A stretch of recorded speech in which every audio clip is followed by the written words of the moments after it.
차도신경하심으로 신앙 고백하시겠습니다.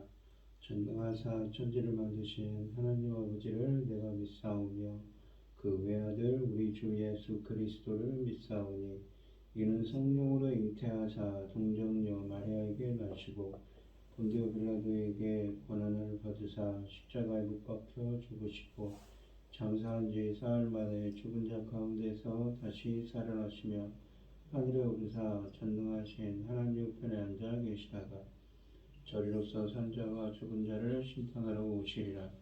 성령을 믿사오며 거룩한 공예와 성도가 서로 교통하는 것과 죄를 사하여 주시는 것과 몸이 다시 사는 것과 영원히 사는 것을 믿사옵나이다. 아멘.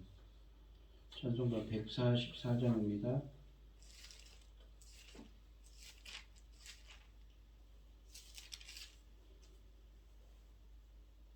예수 나를 위하여 십자가를 질 때 세상 죄를 지시고 고쳐다가셨네.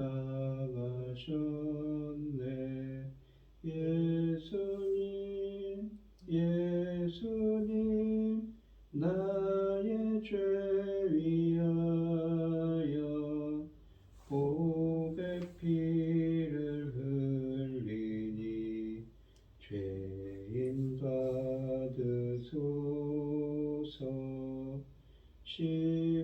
십자가를 지심은 무슨 죄가 있나. 저 무지한 사람들 메시아 죽였네. 예수님 예수님 나의 죄 위하여 보배 피를 흘리니 죄인 받으소서. 피와 같이 붉은 죄 없는 이가 없네. 십자가의 공로로 눈과 같이 되네. 예수님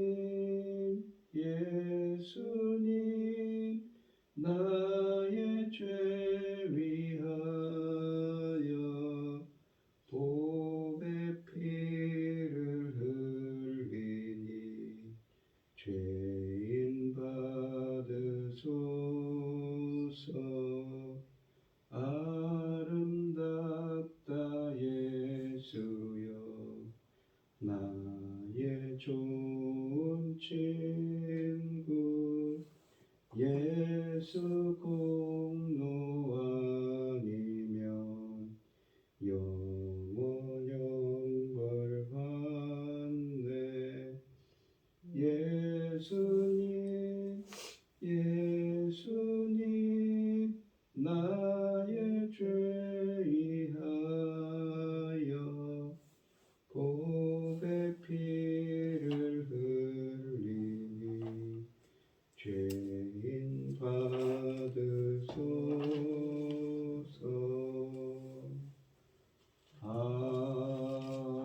아멘. 오늘 함께 하실 하나님의 말씀은 신명기 19장 1절로 13절 말씀입니다.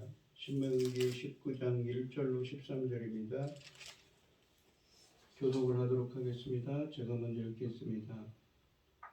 내 하나님 여호와께서 이 여러 민족을 멸절하시고 내 하나님 여호와께서 그 땅을 내게 주심으로 네가 그것을 받고 그들의 성읍과 가옥에 거주할 때에 내 하나님 여호와께서 내게 기업으로 주신 땅 가운데에서 새 성읍을 너를 위하여 거별하고 내 하나님 여호와께서 내게 기업으로 주시는 땅 전체를 새 구역으로 나누어 길을 닫고 모든 살인자를 그 성읍으로 도피하게 하라.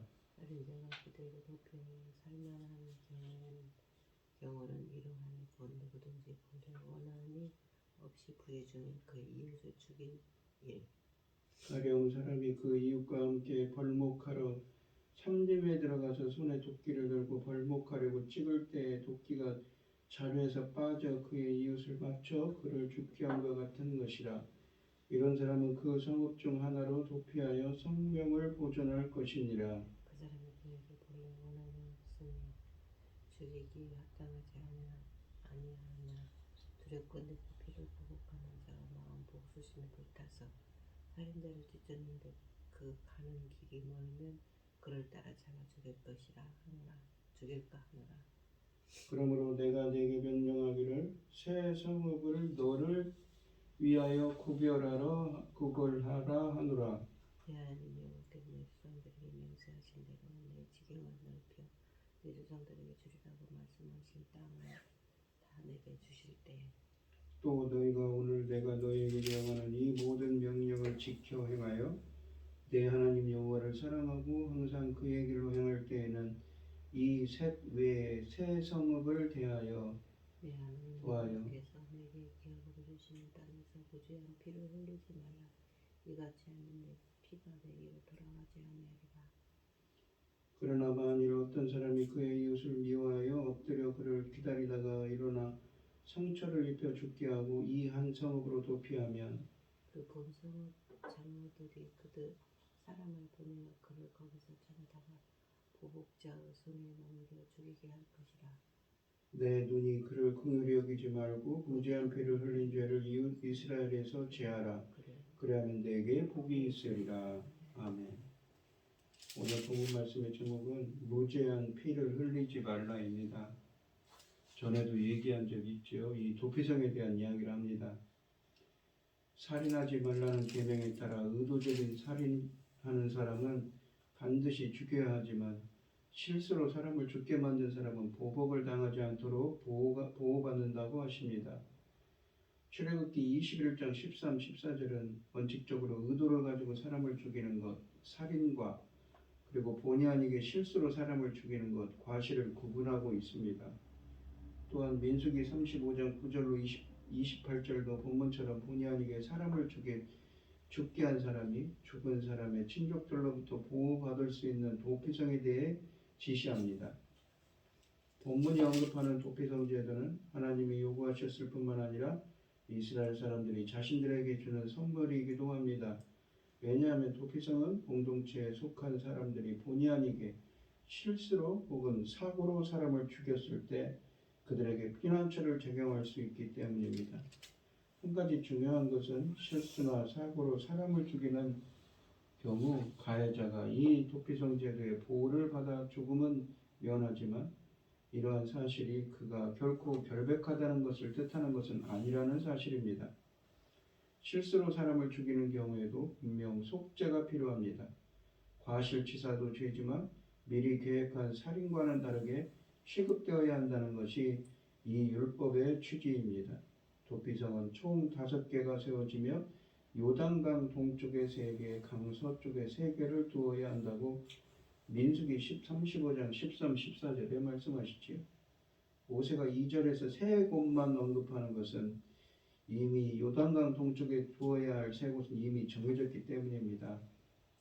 신명기 4장 41절로 43절은 요단강 동편에 정착한 지파들이 성읍 중 이 루벤 지파의 성읍 베셀, 그리고 갓 지파의 성읍 라못, 므낫세 반 지파의 골란이 이 도피성으로 지정되어 있습니다. 모세는 이스라엘이 요단강을 건너와 가나안 땅을 세 영역으로 구분하고 도피성으로 가는 길을 닦아두라고 3절에 말씀하십니다. 도피성으로 가는 길을 닦아두라는 것은 도피성 집근이 용이하도록 하는 것을 잘 만들어 놓으라는 뜻이기도 하고, 두 번째로는 이스라엘 어느 곳에든지 도피성으로 신속하게 갈 수 있도록 이 거리를 재서 일정한 간격으로 두라는 뜻이기도 합니다. 도피성은 어디에 사는 누구든지 쉽게 접근할 수 있는 위치에 있어야 합니다.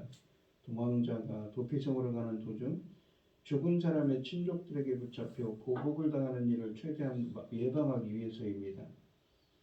실제로 6 도피성들의 위치를 보면 이스라엘 전 지역에 일정하게 분산되어 있어 어느 지역에서든지 쉽게 접근할 수 있도록 했습니다.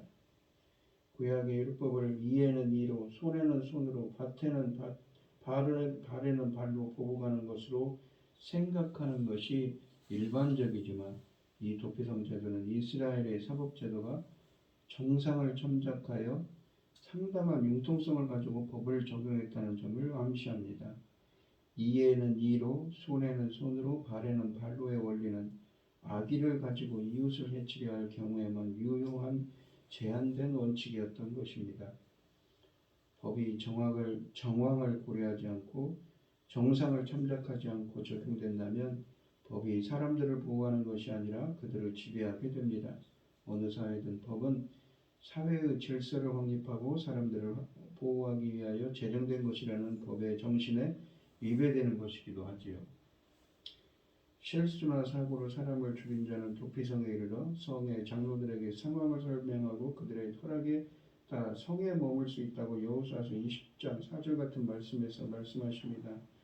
만일 도피성 장로들이 도망 온 사람의 설명을 듣고 나서도 그 사람이 도피성에 머물러야 하는 일에 대하여 설득이 되지 않을 경우 그 사람을 그가 전에 있었던 곳으로 돌려보내 그가 흘린 피에 대해 응징을 받도록 해야 한다고 12절에 말씀하십니다. 민수기 35장 16절로 21절도 의도적으로 사람을 죽인 사람의 경우 도피성의 혜택을 받을 수 없다는 점을 상세하게 기록합니다. 반면에 도피성 장로들이 납득할 만한 정황이 성립되어 살인자가 일단 성에 들어가게 되면 그 사람은 도피성 사람들의 보호를 받는다고 하십니다. 피해자의 친족들이 이 쫓아와 보복하는 것을 막아야 하는 책임이 도피성 사람들에게 있는 것입니다. 사람이 도피성으로 피신하면 그 성의 장로들은 그 사람을 정식 재판에 회부해야 합니다. 성경에 명시하고 있지는 않지만 경우에 따라서 법정은 피해자의 가족들에게도 증언할 기회를 주어서 쌍방의 의견을 충분히 고려했을 것으로 생각됩니다. 재판을 통해 그가 도피성에 머물러야 하는 이 타당한 이유가 인정된다면 그는 도피성에서 당시의 대제사장이 죽을 때까지 머물러야 합니다. 대제사장이 죽은 다음에는 고향으로 돌아가 다시 가족들과 함께 살 수 있다고 민수기 35장 25절 말씀에 쓰여져 있습니다. 시간이 지나면서 피해자 가족들의 감정이 조금씩 누그러드는 것을 유도하며 동시에 가해자도 오랫동안 가족들과 떨어져 살면서 근신할 기회를 갖도록 하는 것이지요. 도망자가 제사장이 죽을 때까지 도피성에 머물러야 하는 이유는 대제사장이 희생제도를 대표하는 인물이었기에 그의 죽음이 살인자의 죄를 대속하는 것으로 풀이하는 것입니다. 이러한 차원에서 대제사장의 죽음은 예수 그리스도의 죽음의 모형이라고 할 수가 있습니다. 성경은 미리 계획한 살인을 뜻하면서 흔히 랍자라는 이 동사를 사용합니다. 이곳에서는 실수로 빚어진 일을 뜻하면서도 동일한 동사를 3절과 4절, 6절에서 사용합니다. 십계명에 살인하지 말라는 말씀에서도 동일한 동사를 사용하는데 이 본문 불법적이고 부적절한 죽임을 뜻합니다. 살인이든 실수든 간에 사람이 죽임을 당하는 일에는 차이가 없다는 것이지요. 그러나 하나님의 지시에 따라 전쟁 혹은 범죄자를 죽이는 일은 이 개념과 분리되어야 합니다. 실수로 사람을 죽게 한 자는 도피성에 머무르는 한 죽은 사람의 친족들의 복수로부터 보호를 받을 수 있습니다.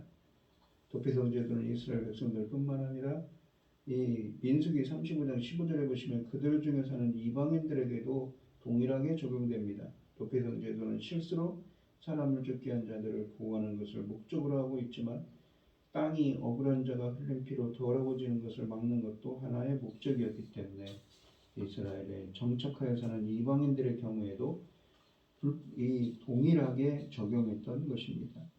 성경은 우상숭배 등 땅을 더럽힌다고 합니다. 도피성이 가해자를 위해 할 수 있는 것은 그가 이곳에 머무는 동안 피해자의 죽음을 보복하려는 자들에게서 보호를 받는 것뿐이라고 6절에 말씀하십니다.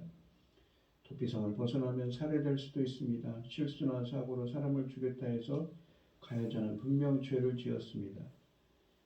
죽였다 해도 가해자는 분명 죄를 지은 것입니다. 그러나 법은 정상을 참작해서 그를 관대하게 대해야 한다고 합니다.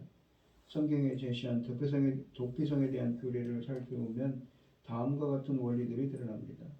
오직 실수로 사람을 죽게 한 자만 보호의 대상이 될 수 있다는 것이지요. 죽은 사람의 친족이 가해자의 가족을 헤아릴 수 없습니다. 두 번째는 살인과 과실치사의 차이는 의도성이 있느냐 여부입니다. 세 번째는 살인자는 결코 속전으로 죽은 자의 생명을 사거나 대신할 수 없습니다. 네 번째, 살인과 과실치사에 대한 판결은 사회 공동체가 내리는 것이지 가해자나 피해자의 가족들이 결정하는 것이 아닙니다. 다섯 번째는 의도성을 가지고 사람을 죽인 자는 죽은 사람의 친족에 의해 처벌을 당합니다.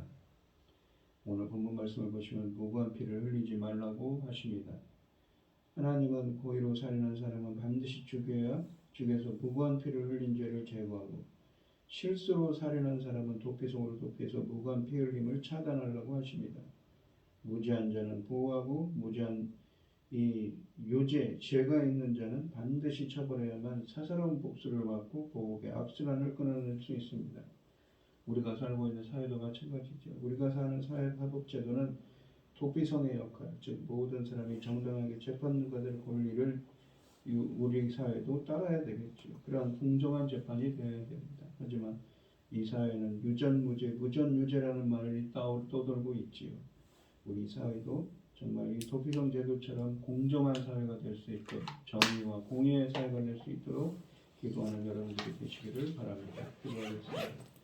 우리 사회도 하나님께서 이렇게 억울한 자들이 없도록 도피성 제도를 두어서 이 공정과 정의의 사법제도를 따르도록 이스라엘 백성들에게 말씀하셨습니다.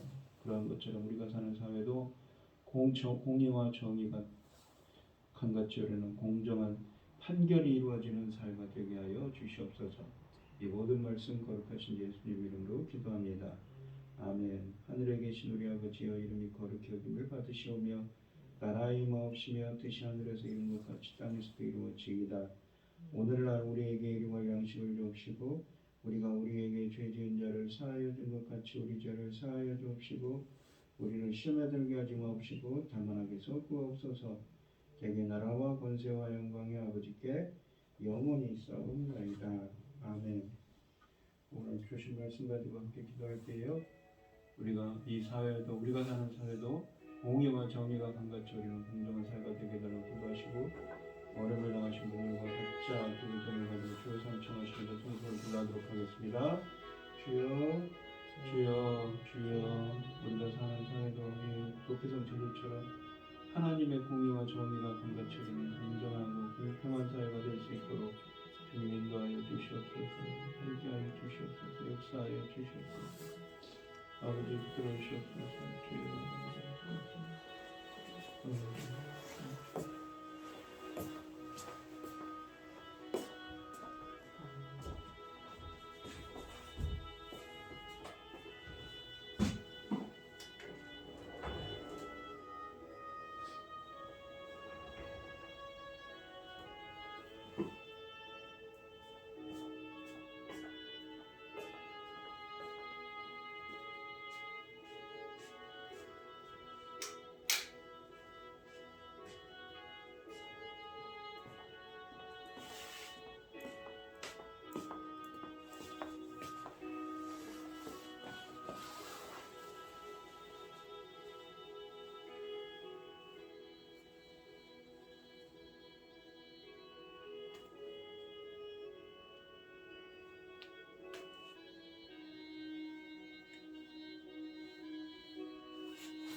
주옵소서.